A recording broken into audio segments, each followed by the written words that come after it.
Welcome to El Nido, Palawan. Most people come here just for the island tours, but today, let's do something different.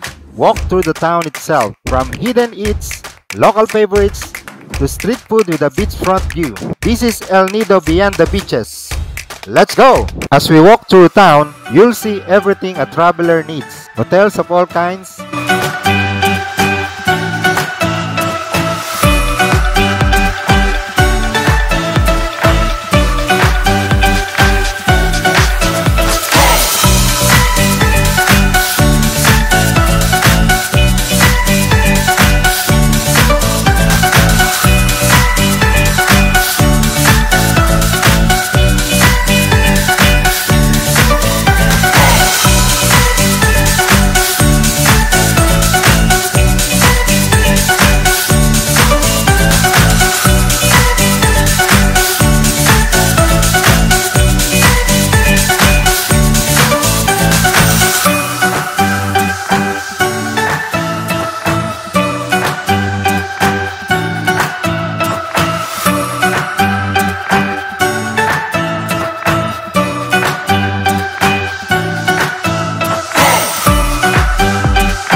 restaurants serving both local and international food,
massage services,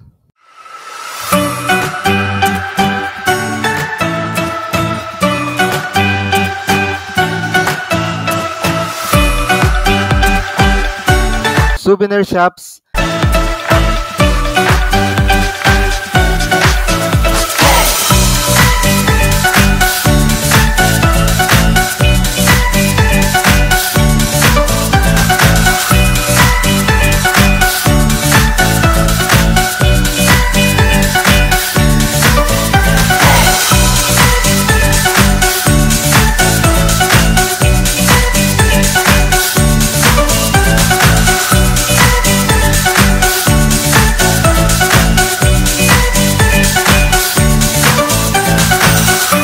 and of course, tons of Palawan tour agencies.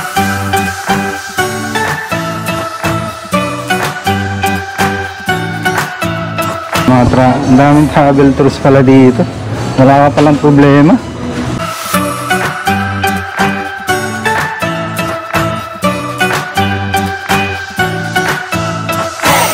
Basically, you can arrive here with just a backpack and survive for weeks. And just a short walk from town, you'll hit the beach.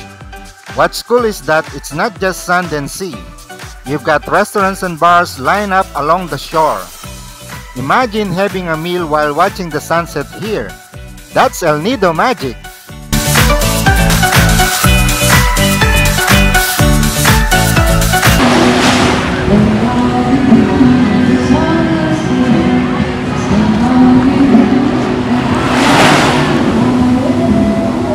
Of course, a walking tour wouldn't be complete without street food. Here we've got Kwek Kwek and Lumpiang Shanghai. Simple, crispy, and budget-friendly. But hey, at least you can say you're eating street food in El Nido.